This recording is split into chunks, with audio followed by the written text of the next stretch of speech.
Chief justice Pakistan یحییٰ آفریدی کی زیر صدارت جوڈیشل کمیشن کا اجلاس آج ہوگا۔ سپریم کورٹ آئینی بینچ کی مدت میں توسیع جوڈیشل کمیشن اجلاس کے ایجنڈے کا حصہ ہے۔ سپریم کورٹ آئینی بینچ کی مدت 4 جنوری 2025 کو ختم ہوگی۔ سپریم کورٹ آف پاکستان کا آئینی بینچ جوڈیشل کمیشن کی جانب سے 2 ماہ کے لیے بنایا گیا تھا۔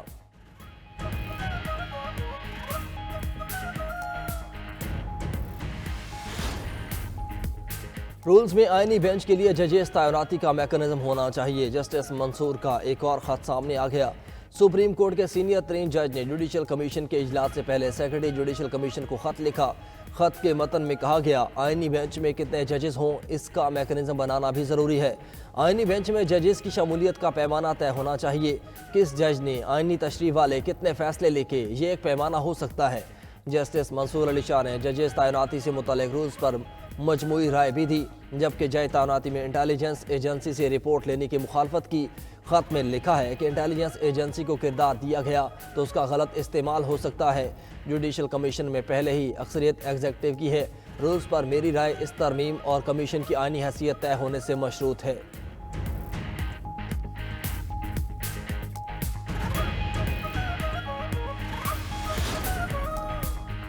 9 مئی کے 23 مقدمات میں بشرا بی بی نے خود کو سرنڈر کر دیا۔ بانی پی ٹی آئی کی اہلیہ راول پنڈی کے انسداد دہشت گردی عدالت میں پیش۔ وکلاء کی جانب سے 23 مقدمات میں درخواست ضمانتیں دائر کی گئیں۔ وکلاء کا پینل درخواست ضمانت کی پیروی کرے گا۔ بشرا بی بی کی گاڑی کو انسداد دہشت گردی عدالت کی حدود میں داخل ہونے کی اجازت دی گئی۔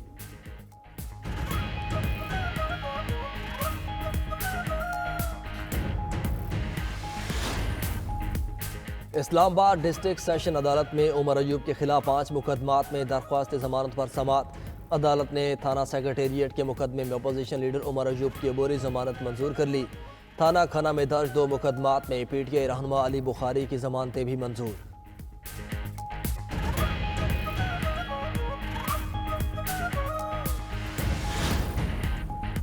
خیبر پختونخوا میں امن کی آبیاری کے لیے آخری حد تک جائیں گے۔ کرم انتہائی حساس معاملہ ہے، ایشو پر کسی کو سیاست نہیں کرنی چاہیے۔ وفاقی وزیر داخلہ محسن نقوی کے چیئرمین قومی وطن پارٹی آفتاب احمد شیرپاؤ سے ملاقات میں گفتگو۔ محسن نقوی نے کہا کہ ایپیکس کمیٹی کے اجلاس میں کے پی کے خصوصاً کرم میں قیام امن کے لیے اہم فیصلے کیے گئے۔ دونوں رہنماؤں کی ملاقات کے دوران باہمی دلچسپی اور سیاسی امور اور ملک کی مجموعی صورتحال پر تبادلہ خیال کیا گیا، جبکہ خیبر پختونخوا میں امن و امان کی صورتحال پر بھی بات چیت کی گئی۔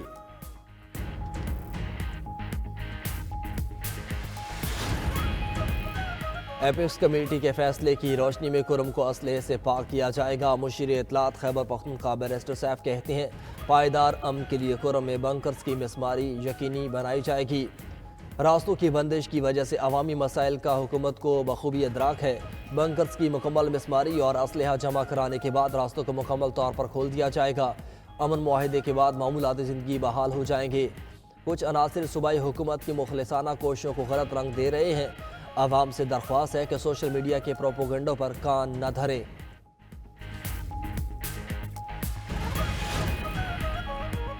ملک کے مختلف علاقوں میں سردی کی شدت برقرار۔ پہاڑی علاقوں میں کڑاکے کی سردی۔ اسکردو میں پارہ -12 ڈگری سینٹی گریڈ تک گر گیا۔ گلگت میں درجہ حرارت -8، کلات میں -7، استور، کوئٹہ اور زیارت میں -6 ڈگری سینٹی گریڈ ریکارڈ کیا گیا۔ دوسری جانب پنجاب کے میدانی علاقے دھند کی لپیٹ میں رہے۔ شورکوٹ میں عبدالحکیم کے قریب موٹر وے M4 پر مسافر بس بے قابو ہو کر اگلی بس سے ٹکرا گئی۔ حادثے میں خاتون سمیت 2 افراد جاں بحق، 5 مسافر زخمی ہو گئے، ہسپتال منتقل۔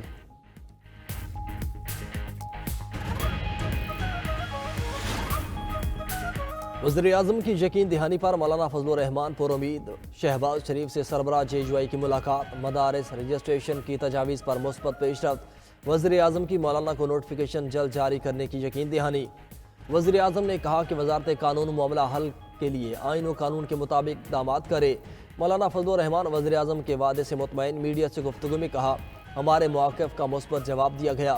امید ہے کہ مدارس رجسٹریشن پر ہمارا مطالبہ تسلیم کیا جائے گا۔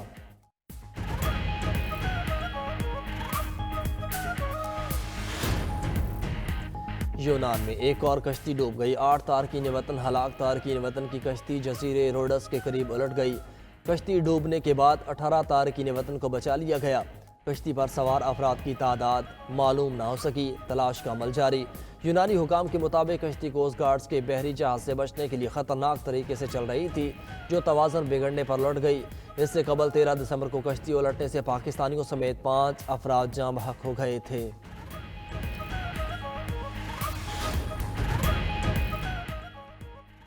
SIFC کے تعاون سے EVC سیکٹر میں چین کی سرمایہ کاری۔ چین کی کمپنی ADM گروپ کا پاکستان میں $350 ملین کی سرمایہ کاری کا اعلان۔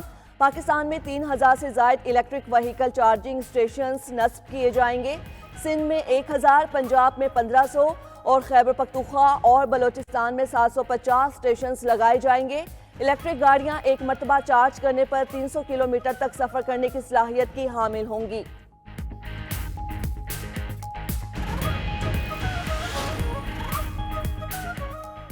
جرمنی میں جنونی نے کرسمس کی خوشیاں اجاڑ دیں۔ تیز رفتار کار ہجوم پر چڑھا دی، 2 افراد ہلاک، 80 زخمی۔ کار ڈرائیور کو گرفتار کر لیا گیا۔ واقعہ جرمن شہر میگڈیبرگ کی کرسمس مارکیٹ میں پیش آیا۔ جرمن حکام کے مطابق ملزم سعودی ڈاکٹر ہے، 2006 سے جرمنی کے شہر برنبرگ میں مقیم ہے۔ جرمن چانسلر نے کہا ہجوم پر کار چڑھانے کے واقعے نے بدترین خدشات کو جنم دیا ہے۔ فرانسیسی صدر کا واقعے پر اظہار افسوس۔ AI کا وار، ٹیکنالوجی کمپنی گوگل نے ایک بار پھر بڑی تعداد میں اپنے ملازمین کو نوکری سے فارغ کر دیا۔ کمپنی کی جانب سے اس بار انتظامی عہدوں پر موجود ملازمین کی 10% تعداد کو ہدف بنایا گیا۔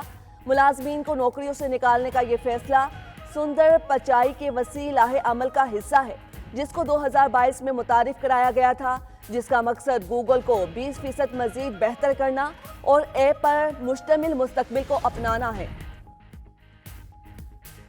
اور پاکستان کرکٹ ٹیم کا دورہ جنوبی افریقہ، قومی one day squad Cape Town سے جوہانسبرگ پہنچ گیا۔ شاہین آج پریکٹس سیشن میں حصہ لیں گے۔ پاکستان اور جنوبی افریقہ کے درمیان تیسرا ون ڈے کل کھیلا جائے گا۔ پاکستان کو جنوبی افریقہ کے خلاف ون ڈے سیریز میں 2-0 کی برتری حاصل۔ وزیر داخلہ محسن نقوی اور وزیر اعلیٰ خیبر پختونخوا الیمین گنڈاپور کی ملاقات۔ خیبر پختونخوا میں امن و امان کی صورتحال اور کرم میں قیام امن کے لیے اقدامات پر تبادلہ خیال۔ وزیر داخلہ محسن نقوی کی وزیر اعلیٰ خیبر پختونخوا کو قیام امن کے لیے ہر ممکن تعاون کی یقین دہانی۔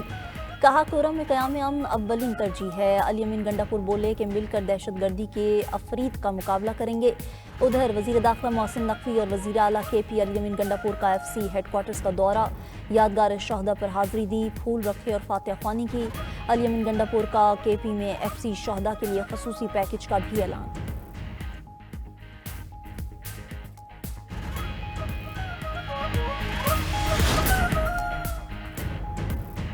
وزیر اعظم کا انسانی اسمگلروں کے سہولت کار FIA اہلکاروں کے خلاف سخت کارروائی کا حکم۔ وزیر اعظم شہباز شریف کی زیر صدارت انسانی اسمگلنگ کی روک تھام سے متعلق اہم اجلاس۔ کہا 2023 کے کشتی حادثے کے بعد ذمہ داروں کے خلاف کارروائی میں سست روی سے کام لیا گیا، اب ذمہ دار افسروں کے خلاف سخت کارروائی ہوگی۔ دوسری جانب FIA نے یونان کشتی حادثے کی انسانی اسمگلنگ کے مرکزی ملزم کا نام سٹاپ لسٹ میں ڈال دیا ہے۔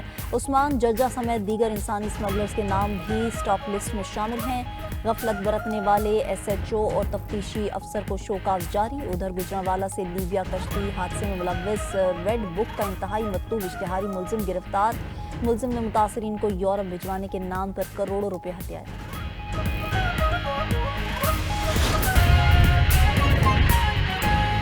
بشریٰ بی بی کی 32 مقدمات میں عبوری ضمانتیں منظور۔ عدالت نے بشریٰ بی بی کو 13 جنوری تک ضمانتیں دی ہیں۔ آپ کو بتائیں اس حوالے سے بشریٰ بی بی کی 32 مقدمات میں عبوری ضمانتیں منظور کر لی گئیں۔ تفصیلات بتائیں گے ساجد شیخ ہمارے ساتھ موجود ہیں۔ ساجد آگاہ کیجیے۔ دیکھیے بشریٰ بی بی کی 32 مقدمات میں عبوری ضمانتیں منظور کر لی گئی ہیں اور بشریٰ بی بی آج ہی صبح انسداد دہشت گردی کی عدالت میں پیش ہوئی تھی اور عدالت کا بشریٰ بی بی کو 13 جنوری تک 24 اور 27 کے جو مقدمات تھے اس میں گرفتار نہ کرنے کا حکم دیا گیا ہے اور عدالت نے تمام مقدمات کے تفتیشی افسران کو نوٹس جاری کر دیے ہیں اور آئندہ سماعت پر ان سے ریکارڈ بھی طلب کر لیا ہے اور بشریٰ بی بی کے خلاف مقدمات احتجاج کے واقعات اور اٹک اور پنڈی میں بنائے گئے تھے اور درخواست ضمانتوں کی جو سماعت ہے وہ انسداد دہشت گردی عدالت کے جج امجد علی شاہ نے کی ہے اور بشریٰ بی بی جو ہے وہ ضمانتوں کے عبوری ضمانت کے بعد عدالت سے روانہ ہو گئی ہیں اور ATC کے جو جج ہیں امجد علی شاہ کچھ ہی دیر میں GHQ حملہ کے سماعت کے لیے اڈیالہ جیل روانہ ہوں گے۔